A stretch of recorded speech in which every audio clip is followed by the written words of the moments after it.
So 4 brand new cars came to GT7 with update 1.55, and whilst on the surface this looked like a pretty poor lineup, I'll admit I've been pleasantly surprised by just the sheer amount of customization and ways you can absolutely change these cars up. So I'm going to give you my initial thoughts on all 4 of them. Let's begin then with the F3500-A, of course the Gran Turismo Fantasy Formula car. Of course, based on an early 1990s Formula 1 car, this one seems to be going down incredibly well with pretty much everybody, and I fully agree with that. This is an incredible vehicle.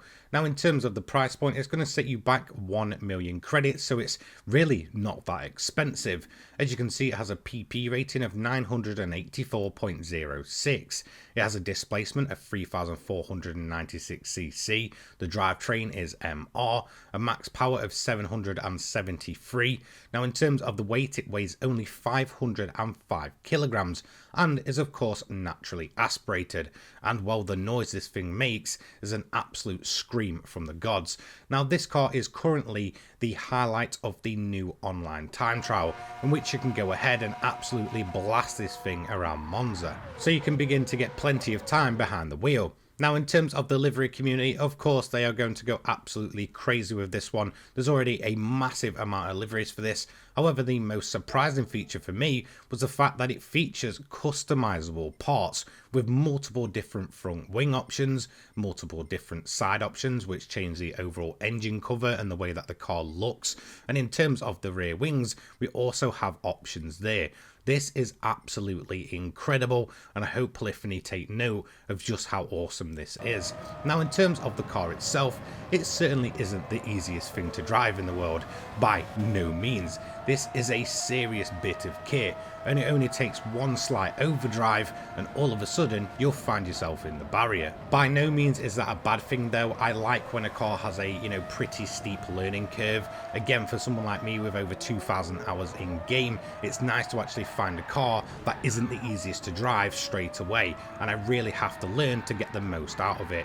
Overall, this is a fantastic addition to Gran Turismo 7 and may just be one of my favourite post-launch cars yet. Let me know what you think of this one in the comments section down below. So let's move in to the second car of the update. This is of course the Hyundai IONIQ 5N. We knew about this car prior to its release, and whilst I'm absolutely not a fan of EVs, this may just be one of my favourites, and I think the model looks absolutely top notch. Now, of course, the car itself was free for players that took part in the viewers campaign reward. You would have received a ticket to get this car for absolutely free, which is always a massive plus point.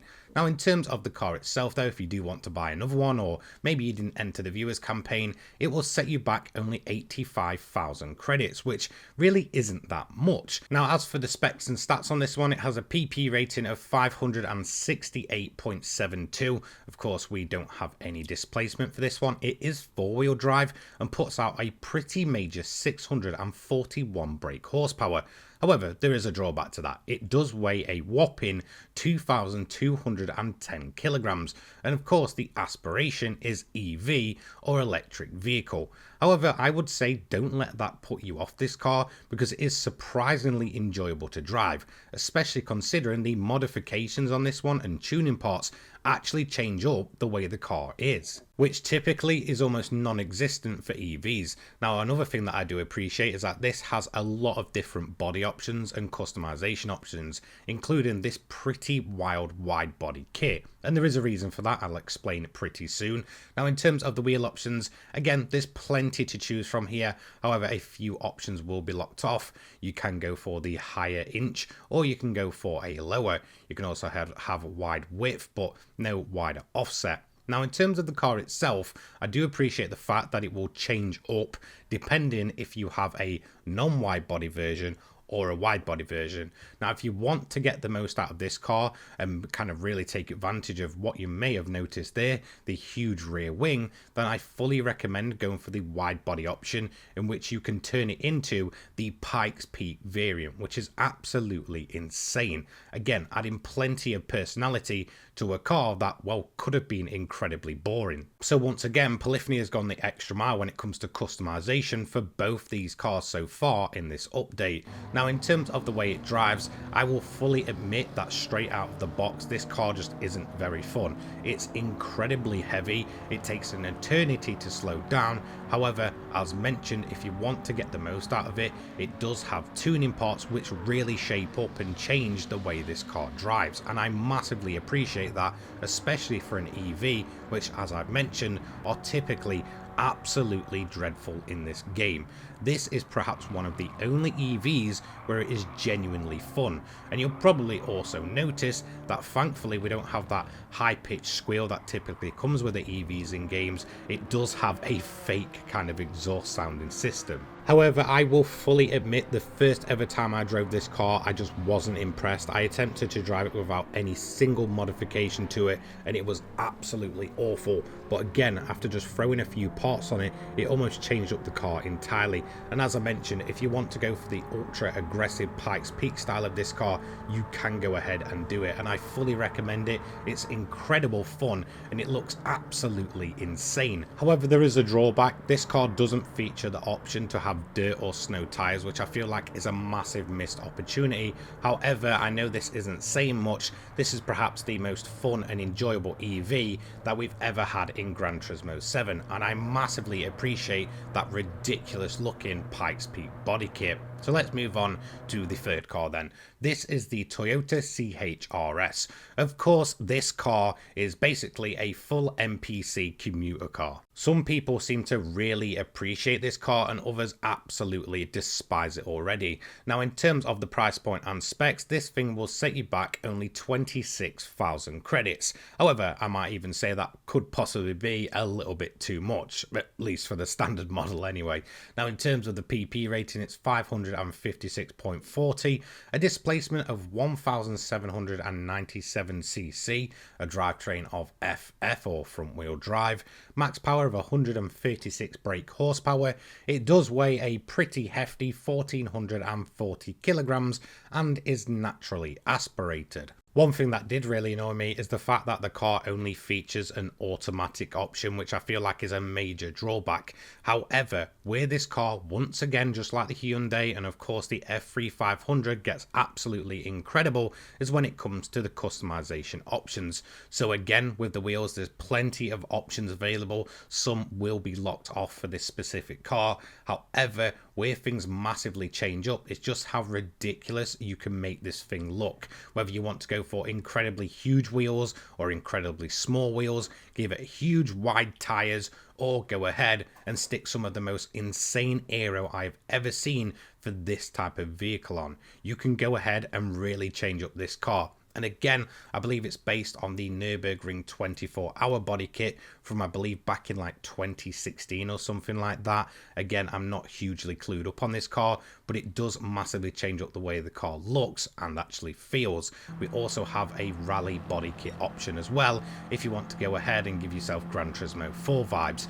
Now, in terms of the standard car, as mentioned, the thing that really puts me off this thing is the fact that it is only an automatic transmission vehicle with, of course, just drive. That is absolutely it. There's no gear changes necessary, and I feel like this really hurts the vehicle overall, especially in terms of those customization options. I feel like at times they may go to waste, and the standard car honestly is absolutely nothing to write home about in terms of its performance, and I would say it's really not that fun to drive. It is definitely more of a kind of commuter traffic type vehicle, which isn't necessarily a bad thing. That is typically just Gran Turismo. For me, Gran Turismo has always been about the more daily driver and kind of ridiculous cars that you just wouldn't see anywhere else, and for me, this absolutely fits the bill. However, if you want to give yourself an entirely different experience straight out of the gate, then just go ahead and throw a bunch of modifications on this, as well as those absolutely insane body kits. It really does change up the car, and it's incredibly funny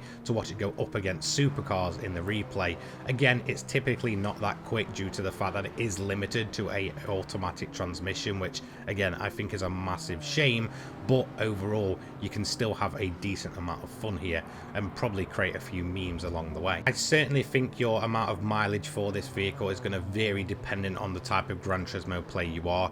If you're more of a day one player, then you'll probably appreciate the weird and wacky side of Gran Turismo that's always been there, and again certainly feel like this car is just one of those vehicles.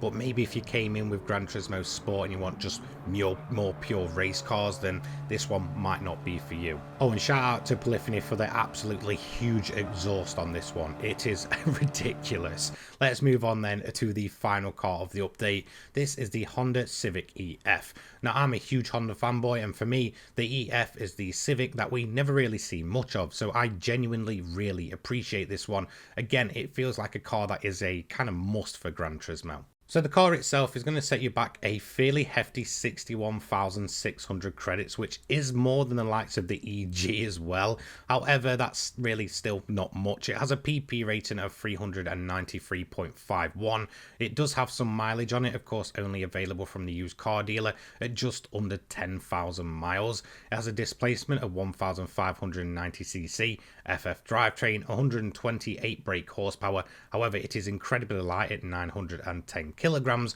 and of course is naturally aspirated. So on the surface, nothing to really write home about. However, if you are a fan of JDM cars, then you'll probably really appreciate this one. I do like the fact that it does feature a wide body option, and it's incredibly cheap at only 5,000 credits. It also features a day one engine swap in the form of the B18C from the 1998 Integra, and again it's relatively cheap at 137,500 credits.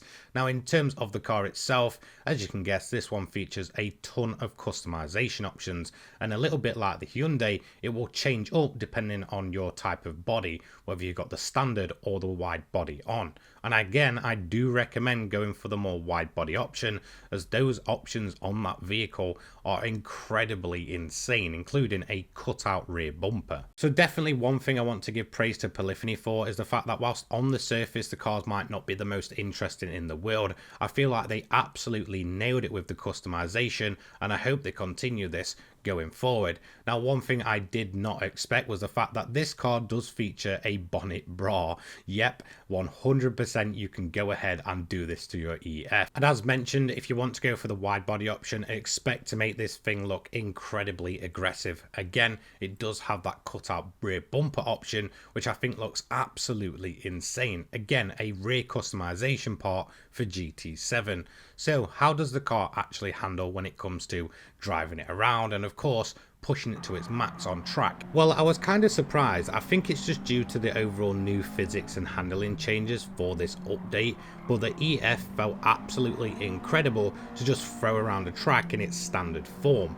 Again, these cars would have typically suffered from an incredibly bouncy suspension prior to this update, and I feel like Polyphony nailed it in terms of just making the cars overall more fun and easier to drive really aggressively, and I hugely appreciate that. So for me, straight out of the box, the EF Civic was an absolute blast to drive. However, again, if you want to go for something absolutely insane, throw in the engine swap and watch this thing absolutely destroy supercars. It's an incredible amount of fun, and you can really build a full track day timer type build with this thing. Now, the best thing is when it comes to actually keeping its original characteristics of being insanely high revving, front wheel drive, and incredibly lightweight, the EF absolutely nails it. This is a very surprisingly fun and enjoyable track day car.